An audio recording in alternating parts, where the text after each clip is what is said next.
start with a short surah. We'll do Surah Kawthar. Okay? Bismillahir Rahmanir Rahim. Inna a'tainaka al-kawthar. Fasalli li rabbika wanhar. Inna shani'aka huwal abtar. So we've gone together to do our Karbala model together, and we hope you are all building along with us. Karbala models, we've seen a lot of them. A lot of centers often put some together, and they're so detailed, sometimes even intimidating. So we're going to show you a step-by-step of making a simple model that you can do at home with your kids. And it was really inspired by two people in particular who've locally been doing it for years at home. And we're really grateful for them for sharing that idea with us. And we know kids tend to connect a lot at a much deeper level when they are participating and doing this stuff from scratch. So this is a great way for the kids to get involved. So make sure your children are working with you and let them take charge and be there to help them out as needed. What we will start with is I'll show you, we've broken the session down. So we'll show you a couple of parts of the model at a time, and then we'll give you some time to build along with us. And Sakina will be sharing some tips on how to use the model with the children and different activities you can do with your children using the model. So while if she's sharing tips, you can be working on that part that we've covered. We'll take any questions that you have. You can either use the chat box, or you can even use Zoom's raise hand feature, and someone will unmute you so you can ask questions, share ideas. We do want people to participate, so please feel free to participate and share your ideas. And if you have any questions, we'll kind of navigate them together, inshallah. So first, to start with, you see our Karbala model is completely bare. There's nothing on it. We use an underbed storage, and it works really well because you can store stuff in it after your model is all done. So you're welcome to try that. Sand is ideal. I know it works as magnet. The kids are really drawn to sand. So if you do have sand, I would really encourage using that. So you'll fill your model up with sand. The size depends on what you have available. We'll start with, so we have a larger bin here, and if you have a smaller bin you're working with, you can use plastic, any plastic container. If you have a sandbox or a water play that you use outside in the backyard, you can use that as well. And a cardboard box would work too. You just have to tape the bottom fold so the sand and other parts don't fall through. Once you have your sand in, I'll show you a smaller version too. If you're working with a smaller model, you can do something that you can store your material on the side and use it just to stage the particular story or incident you're sharing with your child. So then you won't be able to fit everything in a model so small, so you don't have to have everything set out the way we will in this. And towards the end, I'll set up a scene on this as well to kind of give you an example later on. So the first thing we're going to do is the landscape. And in the landscape, you just have the sand for the desert, and Sajjad will help us set up a river. So for the river, we use just a long piece of paper that's painted blue, and we'll set it up. You can set it up anywhere on the model. It doesn't have to run through your model, but we would suggest using the side, so then it empties the rest of the space for you to work with the rest of the parts. And you can use Play-Doh if you have, and roll it out to make it a river shape. And with Play-Doh, you can even add texture to it. If you have blue sand, you can sprinkle blue sand on top of the regular play sand on the side, and to kind of give it the water feel. One thing I would suggest, if you have older kids, you can use actual water in a long container with blue food coloring. For younger kids, especially kids 5 and younger, I would recommend not using water because it can get very messy, and you don't want to constantly be telling your child, no, don't do that. This will make a mess. Don't do that. So try to use something dry if you have kids under 5. If your child is old enough and you feel they can handle something wet, yes, you're over 5. But we have a 2-year-old who participates on his terms with the model. Yeah, so we try to keep it dry. Yeah, I'm older, and now the 2-year-old is now sleeping, so we don't. Can you help me with the river rocks? We have river rocks here. So you can line your river up. If you have small river rocks or pebbles, you're welcome to use those and line it up to give it a more realistic feel. And anything you have at home that can be used. We have these little date palm trees. You can use those, or you can have printouts of date palm trees to kind of put along the river on the side. So as Sajjad is setting up the river rocks, if you have any questions, we can take questions right now. We'll kind of pause here at the landscape, and then we'll move on to the next part. I think it's so interesting, Zainab, that what you said about the sand part, because sand has so many calming properties, right?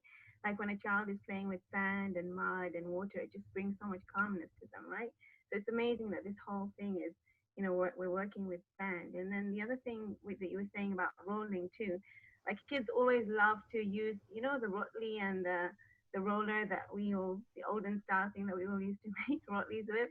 That might be something nice to use to actually roll the Play-Doh with too, Kids love to do that kind of thing, get their hands, messy and stuff, So that might be something nice. But in terms of the material that you guys are using, it's really important when you're done, like don't forget to keep all the sand aside in a separate box, and keep all your props and things aside as well, because you want to be using this model every year. And for even an arba'een time and stuff, we can take it out and use it again. So you want to be keeping everything nice and safe. And yeah, you just want to be keeping everything together and storing everything nicely so that you can keep reusing it. Sometimes kids may get gifted more horse toys or horseplay or camels or something like that, that they can add on to next year. So just keep your models and everything nice and safe. And yeah, do you guys have any more questions or anything? I think somebody's saying, can you focus your camera on the actual model so we can get a clear picture? Yeah.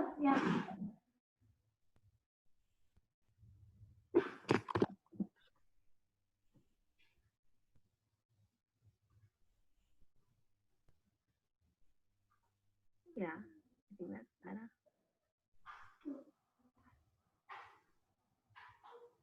So even in terms of storing when you're done, some people may just want to keep everything together in one box, which is also fine. Just keep it nice and, safe so that you can use it again.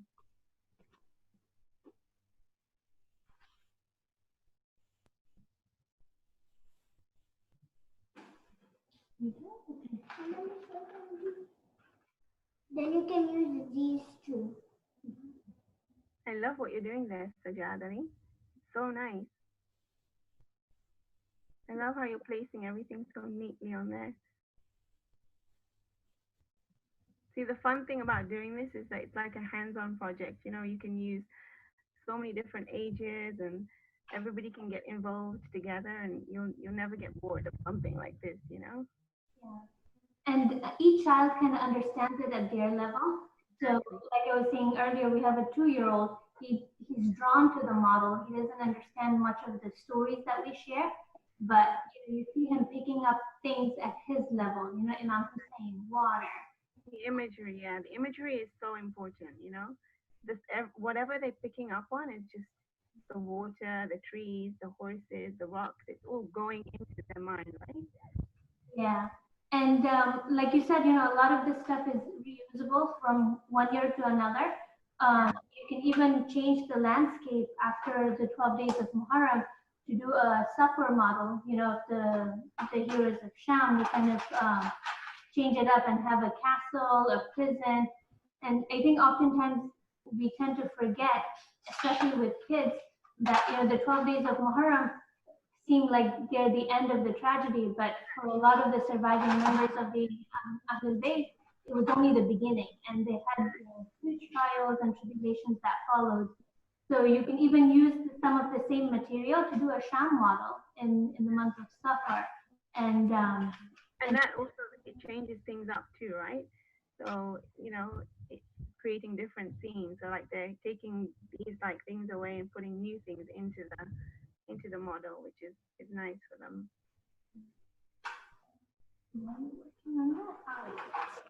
Here. So once the river part is done, the next part would be the tents. So with the tents, we have cardstock, and you can color code them. I think that works really well with kids to be able to see the different sides. So we have red and green. You can choose any color you like. And then initially when we started using it, we just had cardstock. And then later on, we sort of added to it and had felt on top to give it some texture. So, and that's the other thing. I think the model changes from year to year as well, and you build on it. I think sometimes we get intimidated to start, but you have to remember it's a process, and you start somewhere, and then your model will take a unique shape, from year to year. You can build on. So you'll have these for your tents, and the number of tents really depends on how big your model is and how much space you have and the material. Yeah, you want to. The blood will go back.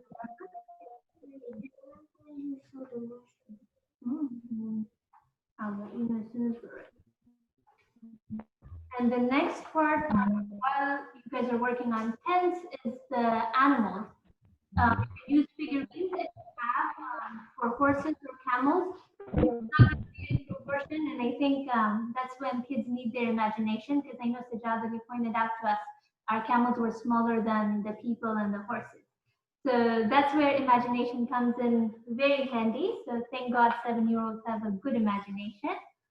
And if you don't have these figurines, another alternative is to use paper. So we have a paper camel, and then you can use your pegs to peg them on as legs. And then you can put them on in the sand, and I'll show you a close-up in just a little bit.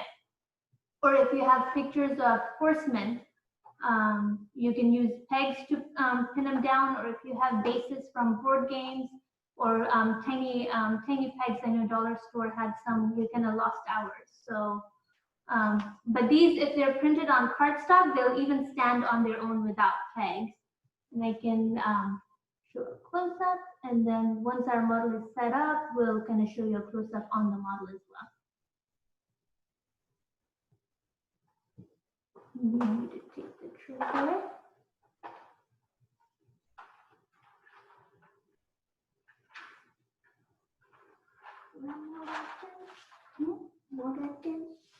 More red pens. No, these work for now. We'll use those on the other one. If there's any questions, Sakina, we can take those. Okay. Any questions or comments? I wanted to add that when the parents are actually telling the children the story, what you could do is you could use, there's so many beautiful books out there. Like, I don't know if you guys have heard of this one, The Thirst of Bibi Sakina, and then there's another one which is Yasser and Zahra Meet the Saviors of Islam. So a tip is that the parents could be reading these books out to the children as they're sitting next to the model, and then the children could be actually reenacting what the parent is reading. So that's one way of going about teaching the children using the model. Another way is actually sitting with your child in the daytime maybe and just telling them the stories, cuddling with them on the sofa, just telling them the stories, explaining everything to them. And then in the evening, that you make them sit down with the lights dimmed and little tea light candles on, and then they can reenact the whole scene that you were explaining to them earlier. There's so many different ways of doing things. Another way is like if you have a bunch of children in your home, you could maybe ask the older child to be the teacher and give them that sense of autonomy, which they love. So they then like teach the younger children through, you know, reenacting everything out on that, on the in terms of the model, you know. And one of my favorite ways of doing this is kind of telling your children, okay, we're going to have a theater production, you know. Mommy and daddy are going to come. We're going to come. What time is the production? In the evening. You know, you guys set everything up, get everything ready. And then again, you put the lights out, you put spotlights onto the Karbala model. And the parents and the, you know, the elders in the family, they sit down at whatever time the kids told them to come. And, you know, the children start their plays. It's like an actual theater production, which I know my kids love that kind of thing. You know, it gets them very excited when they're involved. So that's another way of delivering this whole model. So there's so many ways of getting creative and, you know, going into, you know, explaining this and teaching the children through it. There's so many creative ways. So yeah, it's a very exciting thing to do. You can make it as fun as you want. You know. We have a question. Way to be able to show both near and far away. I think so, yeah, they want to be seeing the model a little bit closer. If you can do that, Zainab.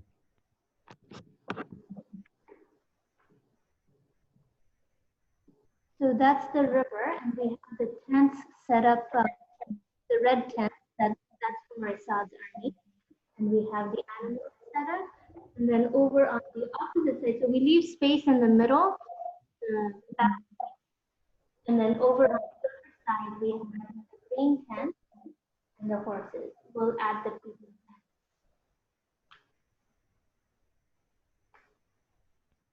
I love how the children just have to use their imagination with this. Like you were saying, that the horses are different sizes to the adults and not really how it is in real life. But that's, you know, that's the beauty of it. You know, this is them using their creativity and imagination, right?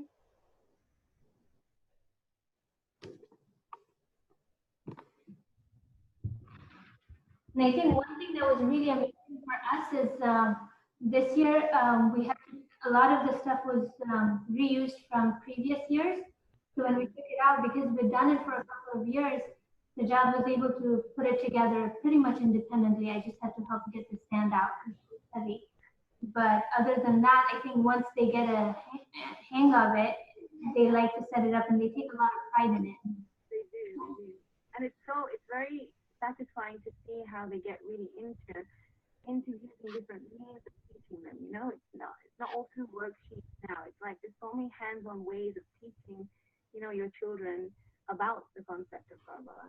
There's so many beautiful ways. And I think with COVID this year, I think so many people have been exposed to so many more ways of teaching their children. I feel like our inner potential, you know, we've been exposed to so much that we can, because as parents, we've been pushing ourselves to try and get our kids and teach our kids as much as we can, you know. So this is excellent. Yeah. Jad, you wanted to share something? So every year you can add something new. Like this year we added like the mush. What do you want to show the mush? The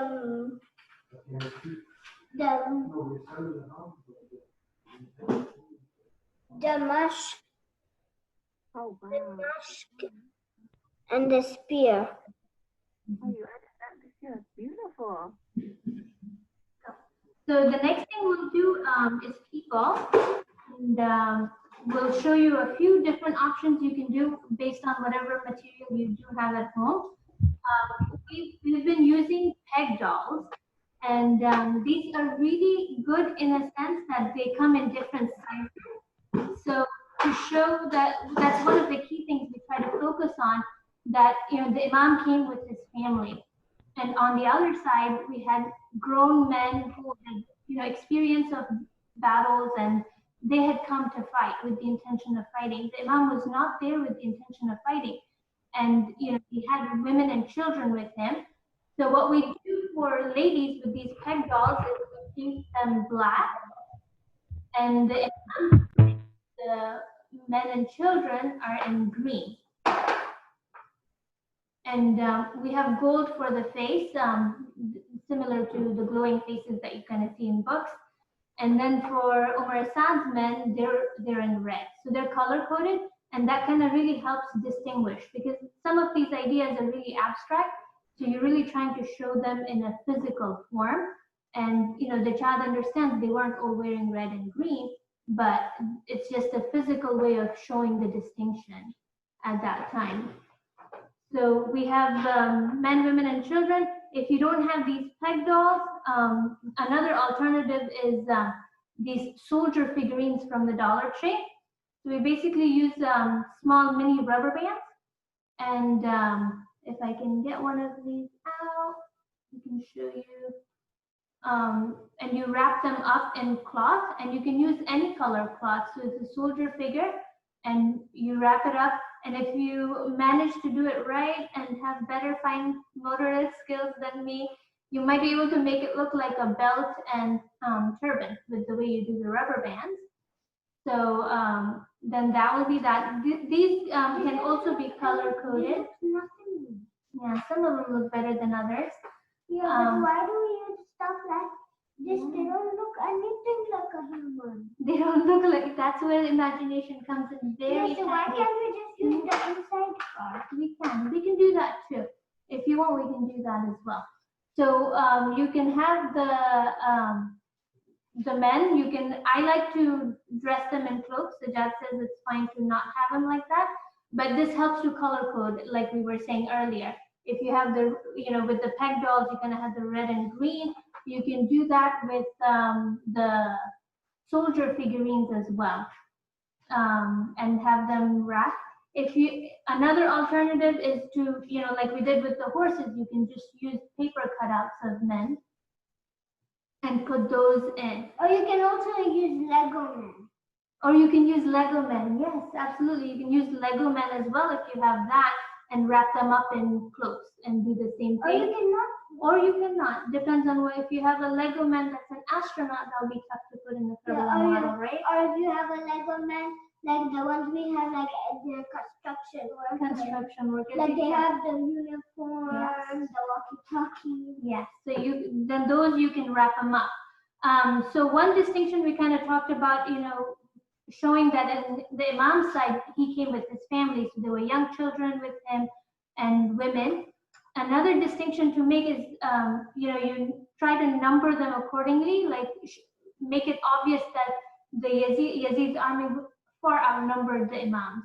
So you don't want to try to have the same amount of people or, more people on Imam Hussein's side. And that can be challenging because sometimes children want, I want a character for Hazrat Qasim, I want a character for Hazrat Abbas, I want a character for this. And then you end up having so many people on the Imam's side. And of course, we don't really care much for the Yazid's army, but we want to show that they outnumbered the Imams. So another thing you can do is have a picture of an army, sort of, and just kind of tape it on the edges, or at least just talk about it, and so the child understands that they were outnumbered. You can also use, if you don't have anything for men, you can also use like sometimes if you don't have anything, you can use something like that. Your fingers, yeah, you could. You use imagination. And then the last thing for people, we have these are peg people, and what we do with these, we have them on the side as bystanders. You can use the same peg dolls or the soldier figurines, just either color code them differently, or just explain to your child when you're putting them on the side that these are people who stood by, and they didn't hurt the Imam, they weren't in Yazid's army, but they didn't help the Imam either. And kind of prompt your child to think about what is that acceptable, and why is that not acceptable, would be the second layer to kind of add to it. See if your child can come up with that, or if not, then you kind of guide them, that standing by and watching oppression happen is not doing the right thing. Just because you're not doing the wrong thing doesn't mean you're on the right either. With people, that was, I don't think I missed anything. If we have questions, we can add on and show them to you close up once we finish. Zainab, there is one question. Yes. Sometimes saying the sand you have used looks super fine than the play sand we find in stores. Do you mind sharing which one you use, the sand that you use? Sure, this is actually play sand. It's the one from Home Depot. Home Depot, okay. Yeah. Because it looks really nice and fine. So I think everybody wants that kind of, finished. It is. It is. It is I really. like real desert sand. Like you can get plenty of more from the Sahara Desert because it's a certain place. Yeah. And the sand is reusable, so we've been using the same sand for since we started the project. And I think the Home Depot, it's pretty inexpensive. It's like $5, but it's a 50-pound bag, and we barely used, I think, 10 or 15 pounds. And then we kind of split the sand with other people who were working on the project at the time as well. Like I've seen sand that has that wet texture, and it's not the same as this. This is what you want, right? Yeah. Yeah. Kinetic sand would work just as well, but I know that can get pretty expensive, and it comes in very small packs, so you need multiple for. So I think, Zainab, what you were saying about the characters and focusing, I think when us as parents are teaching our children about this and going through the model, we need to prompt to our children that we must always be looking at the characteristics that we're learning from Imam Hussein, right? Like we need to look at the whole of the battle as although there was so much bloodshed and physically they were hurt, in terms of what was going on inside of their bodies, that's inside of their heart, sorry, that's what we need to connect with, right? Because the way that they handled each situation was with such calmness, with such grace, with so much love, so much compassion, right? So as we are going through this model with our children and as we're building on and, talking about each character, it's so important that we start bringing up the characteristics of Imam Hussein and how we can actually humanize his characteristics in our day-to-day life. So I'm going to give you a few examples. So like in the heat of the battle, when your children are doing the scene of Imam Hussein going off to battle, Bibi Sakina actually calls to Imam Hussein and she's calling her dad and he doesn't get mad and say, oh, I have to go and fight right now. What do you want? What do you need? No, he says, what is it, my sweetheart? How can I help you? What can I do for you? And the level of calm that he showed and that he had was amazing. And that's something that we need to teach our kids, that when we're in the heat of a moment, something's happening to us, we need to keep that calmness and that composure, right? So that characteristic trait being calmness and composure. So maybe we could even on Imam Hussein stick on the pegs on the model, like a little heart that says calmness, kind of thing. And then another example would be when Hazrat Hur decided that he realized that he was wrong and he needed to come on the right path. Did Imam Hussein condone him? Did he judge him? No, not at all. In fact, he was so forgiving. So from that, we need to teach our children the characteristic trait of forgiveness. And we can kind of maybe explain to them through sibling rivalry, for example, and sibling issues. When your older sister does this, when your younger sister does this, and this happens, it's okay. Let's learn to forgive, kind of thing. And it's never too late, right? Because that's what we learn from Hazrat Hur. Never too late to turn back. So there's so many, beautiful lessons that we can learn, right? From the whole tragedy, that we need to actually teach our children instead of focusing on I know the hurt is there, the physical pain is without a doubt there, but sometimes we get so caught up in explaining that side of the thing of the story that we forget to focus on what was going on inside of their heart and how they had that much love and conviction to handle everything with so much grace. Another great way of explaining it to kids would be through the animals that you have on the model. All the horses, all the camels. Like, did Imam Hussein ever forget them? No. And children, they have so much love for animals, right? That's a great way of connecting with them. They love animals, they love playing and touching, and we can kind of talk about how Imam Hussein never let them go hungry or thirsty. He would always give them so much, right? Sajad, do you love playing with animals? Yeah. Yeah, you do? Like going to the savannah and playing with real animals. Exactly, yeah. You love to feed them water and you love to give them food. Because I've seen a lion before in the real world. Yeah, you have? So whenever you're feeding like animals that you see on this, like a cat or a bird, you're practicing a characteristic of Imam Hussein. That's amazing. That's a great thing to do. You're feeding, you're humanizing Imam Hussein. You're practicing what he's teaching you, which is great. So animals and loving them is something that we learn as well, right?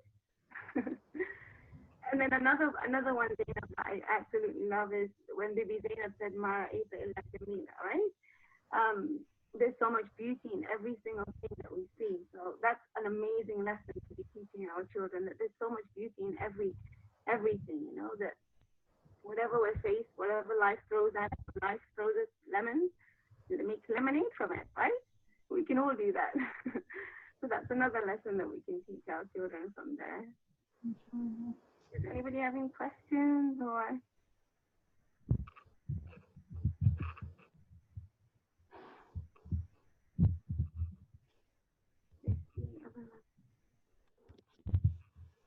Oh, if somebody is saying, see other lovely children making the model, would it be possible to see their work also, please? That would be nice. Maybe we can have everybody take pictures and share it with Aim and Auntie. Would that work?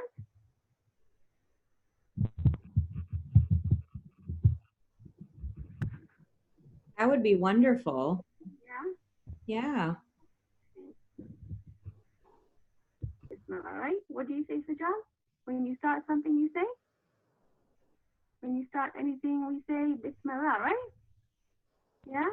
And that dua in itself, Bismillahir Rahmanir Rahim, it's like in the name of Allah, the most merciful, the mercy giving. So much compassion and love in that dua in itself. So if we jump into whatever actions we are doing in life with the true essence of Bismillahir Rahmanir Rahim, we in effect will be teaching our children that love and compassion is the answer to everything. That's it. If we show love and compassion, that's what we've learned from Imam Hussein, right? Do you think so, Sajad Ali? Yeah. When you say Bismillahir Rahmanir Rahim, even then you're practicing everything that Imam Hussein is teaching you.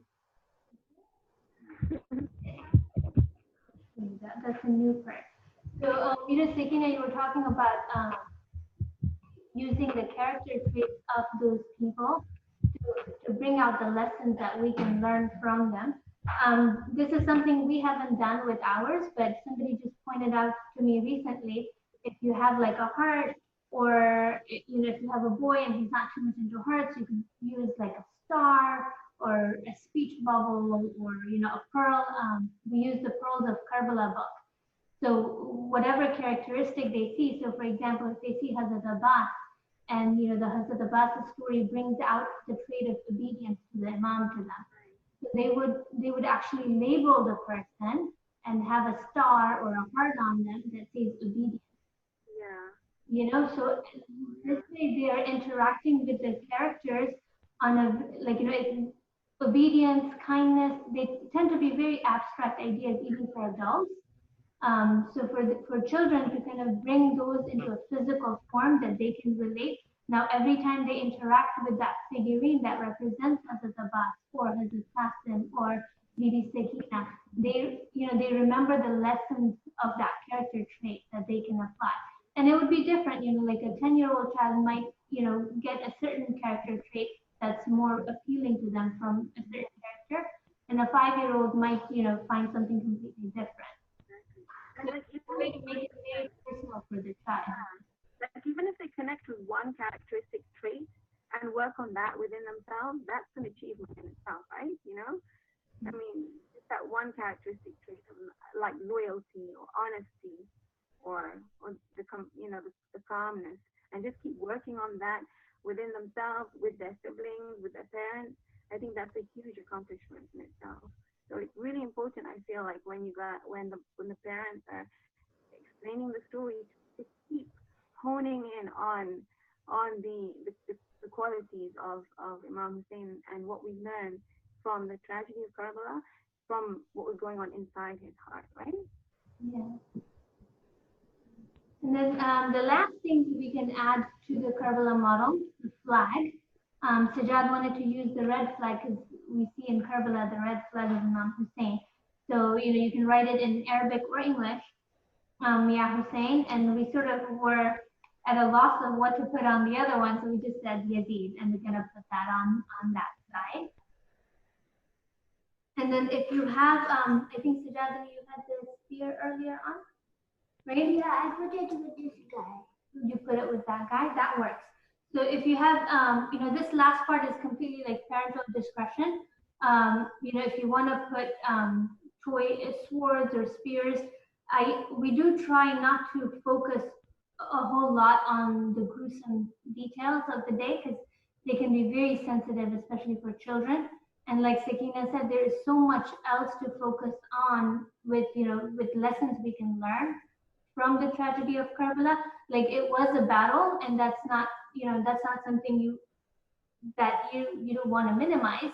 But at the same time, I think the narrative should really focus a lot more on the lessons that can be learned from there, as opposed to, this was done and then this was done and then this was done. Because what we're doing in that is the family of Imam Hussein is just receiver of the tragedy, and where in reality they were actually the main characters, and they were the ones that shone through despite the darkness that was around them. So we really want to focus on that. And I know one example, when we try to pick up lessons from Karbala on the day of Ashura, when the time of prayer kicks in, Zohar time, one of the companions points out to the Imam that it's namaz time, and the Imam, prays for him and says, "May Allah raise you amongst those who established prayer." And every time I hear that example, it kind of strikes me. These are people who are going to be martyred along Sayyid al-Shuhada. What greater honor can you have than that? But if the Imam is praying for that person to be raised amongst those who establish prayer, that's an opportunity we usually take for granted, 5 times a day. And if that doesn't tell me the importance of the daily prayers, I'm not really sure what can, right? So, when you're reenacting the stories, especially with younger children, I would recommend, just a personal recommendation, to avoid, the gruesome details. You can, like when we do the reenactment, we go as far to say, they rode out to the battlefield, they fought bravely, and were martyred. So, but then the other stuff that happened on the day and leading up to the day is what we spend a lot more time focusing on. That's so true. Yeah, I love what you're saying, Zainab. And just to add to that, we can also, from this whole thing, teach our children about intention too. Intention and our human capacity, how much we can actually achieve, how much potential we have inside ourselves to do the right thing. Imam Ali always said, if only you sit down and reflect, you can see the remedy within yourself. Everything is within yourself, right? So if only we sit down and reflect, the answers are all within us, and we have so much capability inside us to do the right thing. We can all do the right thing. Our innate fitra is to do the right thing, right? That's how Allah has designed us. So if we keep telling our children that you are made pure, you have that purity within yourself, your innate fitra is only goodness, it is only goodness, then, and use this whole example of Karbala and Imam Hussein to kind of re-emphasize that, I think that, inshallah, if they keep having that positive reinforcement of what they're capable of achieving, they'll definitely, through guidance, inshallah, achieve so much, and learn so much from this message and have that pure intention,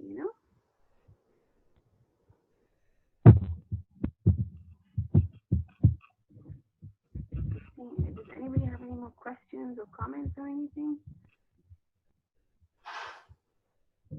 Would be saying, wow, Sajjad, you've made a beautiful model of Karbala. Everybody loves your model, Sajjad. It's amazing. So I mentioned earlier that we would kind of show a smaller version, if you're working with less space or a smaller base, you can even to reenact just specific scenes instead of setting everything up. Did I get closer? So I kind of just set it up to show Hazrat Abbas is going to get water.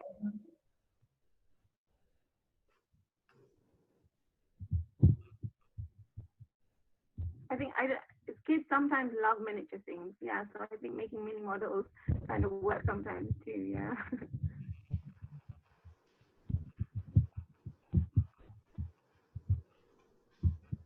Does anybody have any more questions or anything? No. So I guess that brings our session to an end. This was all we kind of had. If you guys have pictures and you want to, take pictures of the models your kids built up, do share those with us. It's always good to see. And everyone kind of puts to it.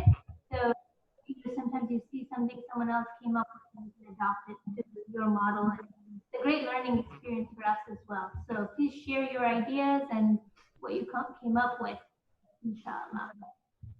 Thank you, Zainab, for taking the time out to do this. You put so much work into this project. It's amazing. Not at all. It was a pleasure. Thank you all for joining us, and a special thank you to Ayman. She's been on this for weeks now, taking care of all the logistics, making sure everything's lined up for the day off. There's a lot of work that goes on behind the scenes. Really, really appreciate that. And thank you to Brother Mazahir as well. He set up the platform for us, walked us through it, and made sure we don't have any troubles on the day off. And several people who inspired the idea and offered so many ideas and resources that we were able to share with you today. Please remember all of us in your du'as, inshallah. Thank you, Zainab and Sakina. We loved all the little tips, very useful. Inshallah, all of our children benefit from this. Thank you so much. Thank you.